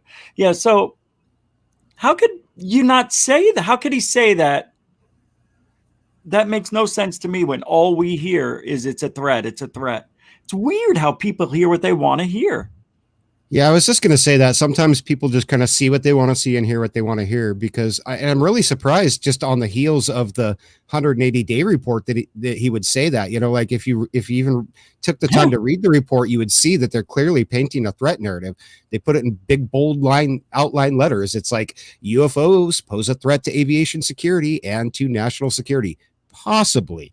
You know, so I mean, they're selling it. That's how they sell it. They say they use terms like may, some, potential, possibly, and that all is just double talk. You know, and I've read enough of those documents to know what they're saying. You know, I went through all those old FBI documents when they released them, the CIA documents when they released them, and it gets infuriating. But you learn how they talk and how to read between the lines if you spend enough time in there.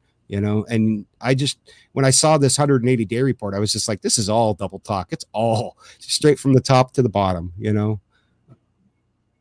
I don't know. And now what? Now what do we do? We're just here waiting for the next video drop or whenever the real report's supposed to come out, right? That's 30 to 90 days or something that the real report's coming.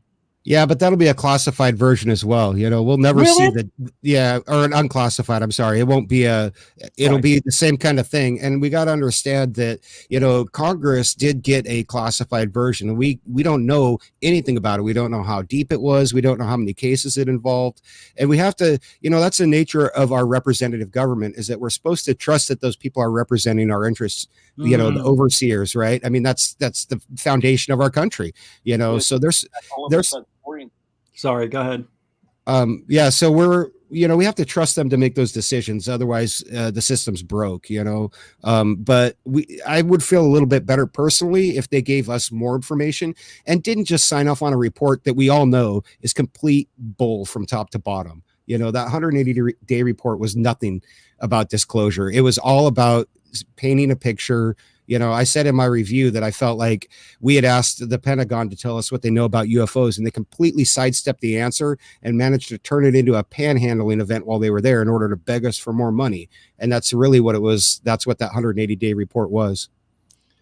This video I wanted to play earlier, I forgot, was Lou Elizondo describing Fravor flying down to introduce himself to the Tic Tac. Astro Terry here asks, this is all recorded? And Lou says, I'm going to be very careful what I say here. There is video evidence of this craft. There's data. This Tic Tac all of a sudden orientates itself directly at him, almost like pointing at him, right? Like, hey, I know you're here. Right. And so Dave starts to come in. So already Lou is, saying what Fravor said. I think the thing saw me, like they're trying to create narrative, like he's having a conversation with the Tic Tac or something. Like, how do you know if it recognized you just because it tilted a certain way? You don't know what its intent is. Anyway, it just makes me so angry. On a slow and steady arc, this thing starts to mirror his position, maintaining a safe distance, not letting Dave get close. First of all, not a safe distance. If that thing could take off in a blink of an eye, doesn't make sense. It could be 5 feet away. It's safe, right? Wouldn't you agree? Yeah, it can vacate his airspace pretty quickly. I don't think in a blink of an eye. The issue. Yeah. In a blink of an eye. But they did say originally that this thing mirrored him, right? Like it mirrored his. This is all part of him. Yeah.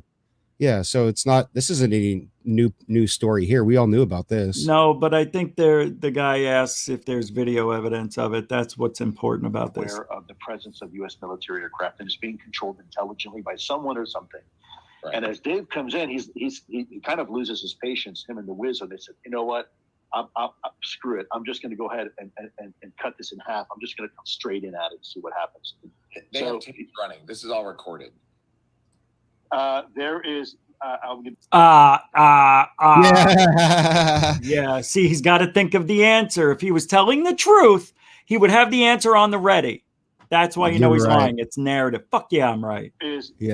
Be very careful what I say here. There is. See, because he's thinking, he's buying time right here, thinking of what the narrative is that he's allowed to talk about. I don't give a shit what this guy says. He's lying right here.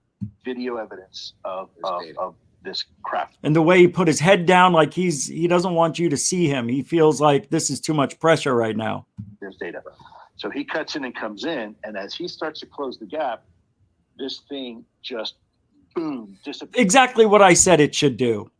Over the horizon, and it does so at an incredible velocity. And disappears over the horizon in about 2 seconds, maybe less. So give me numbers. Man, his body language is so wrong. Anyway, there it is. Whoops. He does imply that they have footage of that event there, which is kind of. I mean, it's surprising, but not. I think they have tons and tons of footage on that stuff, but I don't think he's authorized to have that. He hasn't filed the report to get it like he did with the other 3 pieces of footage. You? Well, I don't think they'll give it to him now. They're talking about pulling his security clearance because he has really no need to have that stuff.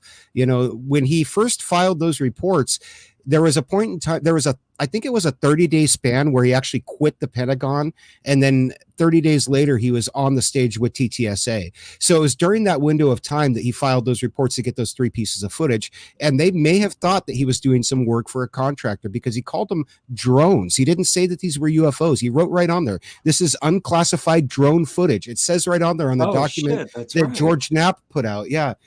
This was part of what George Knapp said was vetting this story, but in my opinion, it incriminated the story because it showed that Lou misled them. He didn't say this was UFOs. He didn't say it was to give it to George Knapp, and he probably won't be able to get any more stuff unless it's given to him by those people who I think he's working for. We know that they have that stuff, but he can't just really.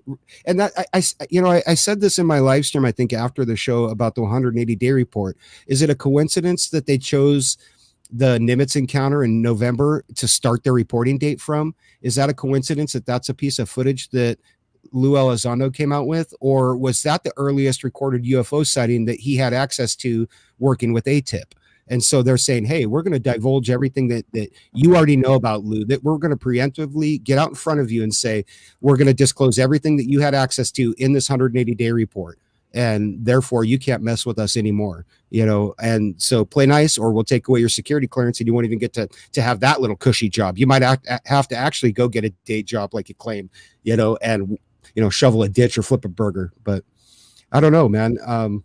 It's possible, it seems suspicious. And I'm just like, what's the correlation there? Why did they choose late November, the Tic Tac sighting, the Nimitz encounter, to start that report with, and then I thought maybe that's all Lou had. Maybe he has nothing before 2004. So why should they disclose it? They know who their whistleblower is, so to speak, but he's not much of a whistleblower if he's running for Congress and still has security clearance, is he?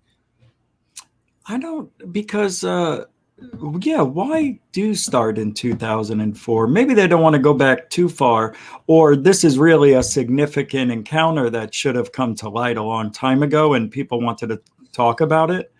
And they have the evidence to back it up. Apparently, we're never going to see it. But yeah, I mean, it could be, but we all know that there's UFO footage going way back. It's. But yeah, footage not with the. I mean, yes, with the military, but this is like as good as it gets, apparently. Yeah, you see, and that's junk, man. Like that UFO sighting over Oregon where it was tracked on the ground-based radar stations. And, I cite this case all the time. I say that was a way better sighting with far more data than Lou Elizondo or Jeremy Corbell or Tom DeLonge or George Knapp ever brought to the table. And that was brought out by a FOA request at the Drive, so they got it. But, they had to approve that. They had to say, okay, we'll give you the FAA audio logs. And there was some really good stuff in those audio logs. I mean, there was things that a lot of people missed where, you hear like a flight controller who hadn't muted her mic talking about the F-16s getting scrambled. Yeah. Like I was just like, oh my God, this is good stuff, man. I love this story.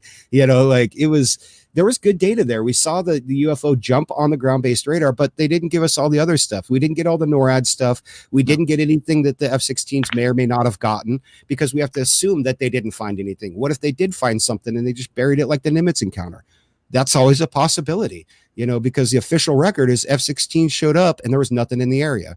Okay, well, isn't that convenient? We have to take their word for it.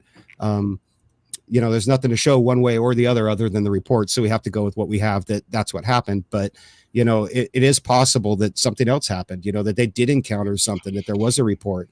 We know that they were collecting that data back then. So when they say that there was no formalized reporting process before 2019, we know that's not true.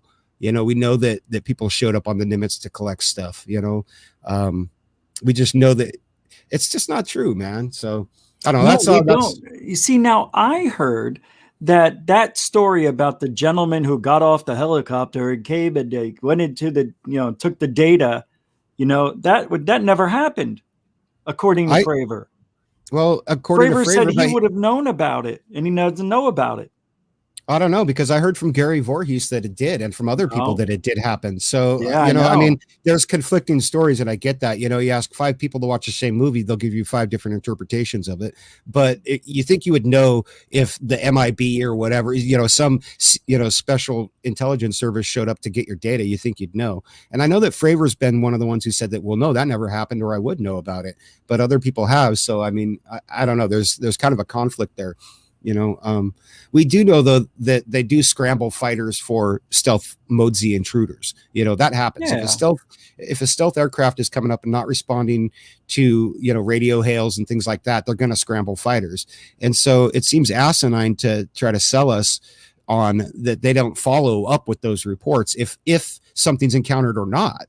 They're just saying, no, we don't follow up with that. We just scramble fighters and let them blow shit out of the sky and don't write a report about it. But here's Private Timmy's vaccination records from 40 years ago when he enlisted. I don't buy that for a second. They've got it. They just don't want to give it to us, of course. And yeah, so if they did want disclosure, they could just dump it all on us and be like, fine, you asked for it. Here it is. Don't come crying to us if Russia has one flying over your city tomorrow, or China or whoever, but, well, Manny, I'm going to take this show and go another direction for the last 15 minutes. Do you want to hang out? Because you're more than welcome to if you want. Yeah, I'll hang out in the back, man, or however you want to do it, dude. Thanks for having me on this show. And I know you said you were only going to do it for 20 or 30 minutes, and we ended up talking a lot longer. So it was fun, and I appreciate it, man. I had a good time.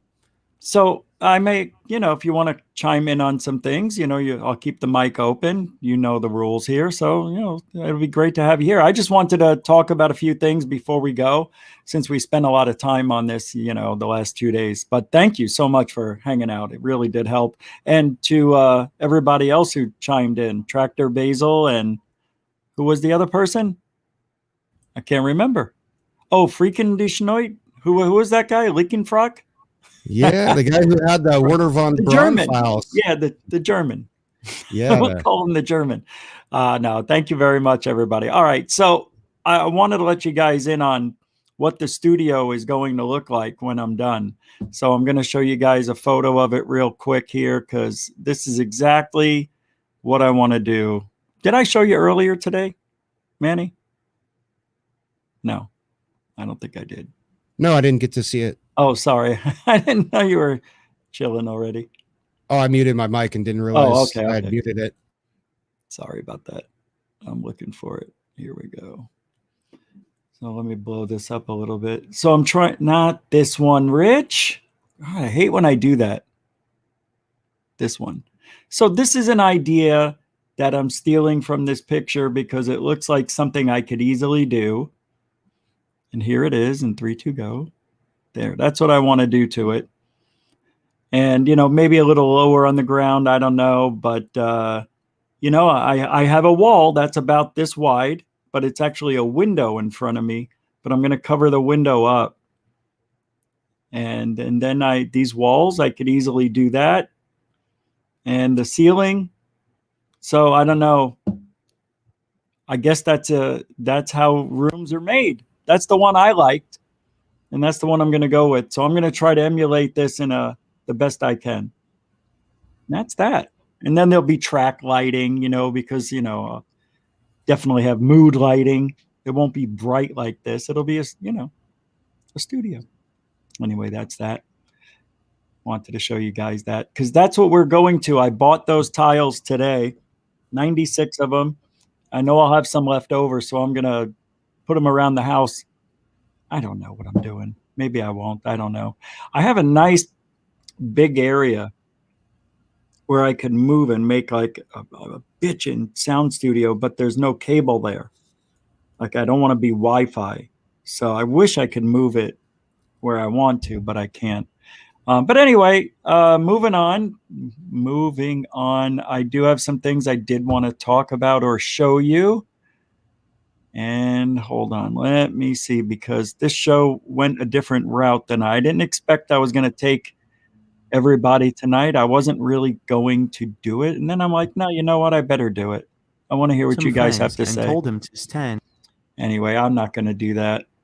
But anyway, so I'm buying the ticket tomorrow to California to hang out with the Cousins brothers. Dark Hour Paranormal, Michael Roser, lead singer for Third Phase of Moon.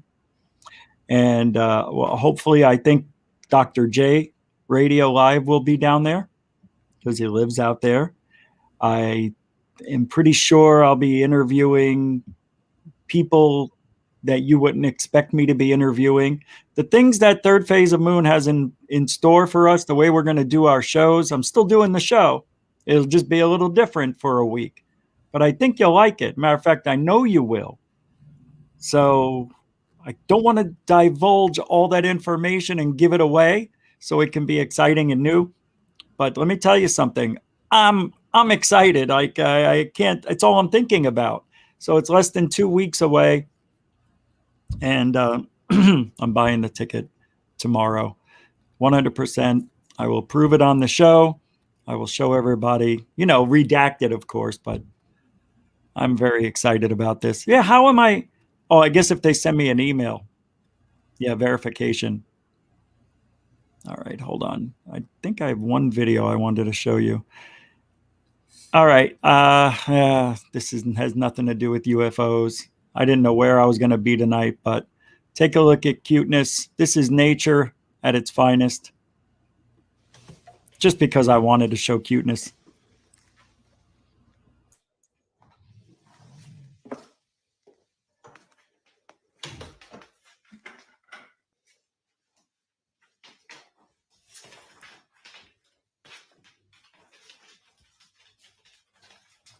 Holy crap. It's a harem.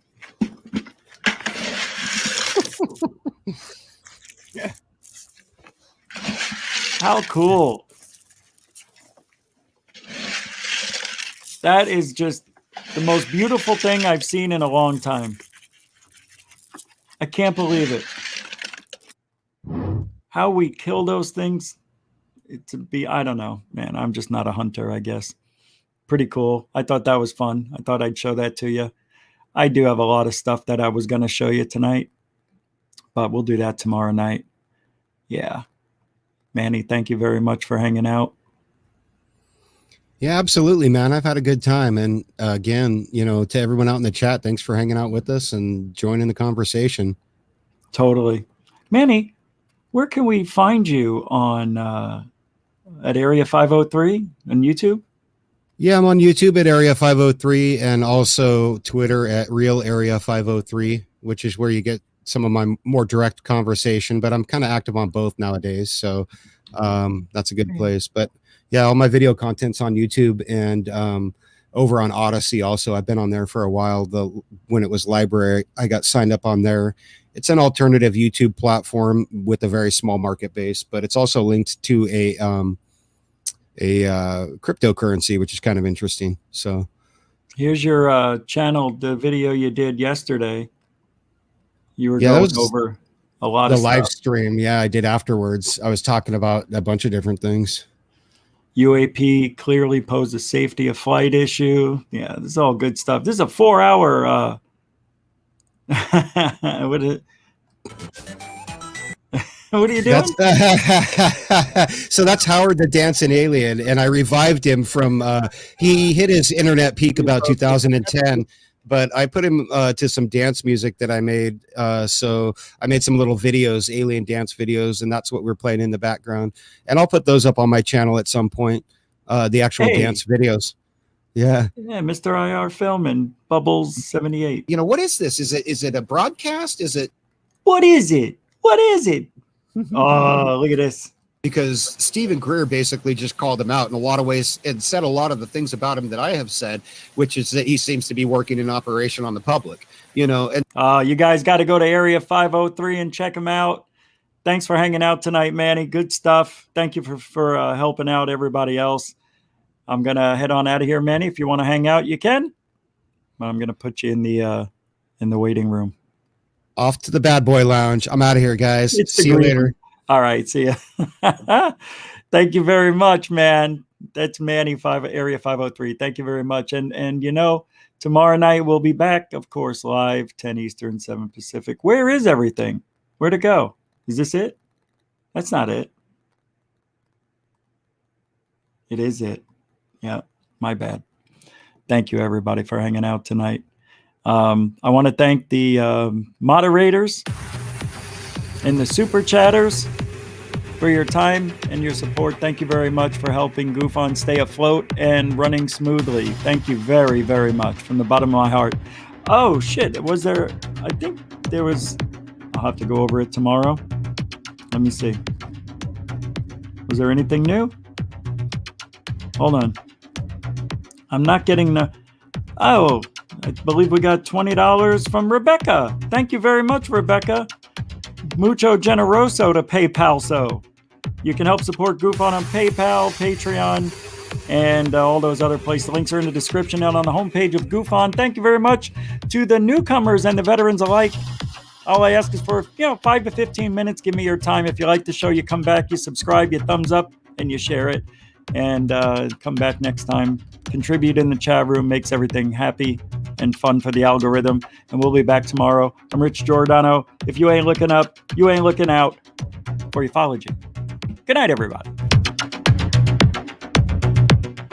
That's enough.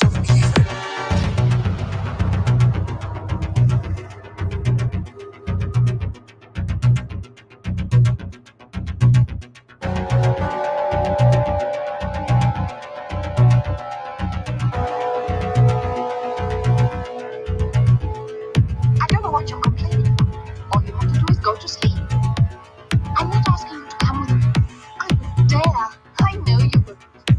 You're scared of your own shadow and terrified of dear Uncle Gustav. Yes, I am. Well, I'm not. I don't care if he does find me gone. The cowboy will protect me. Frida, I beg you.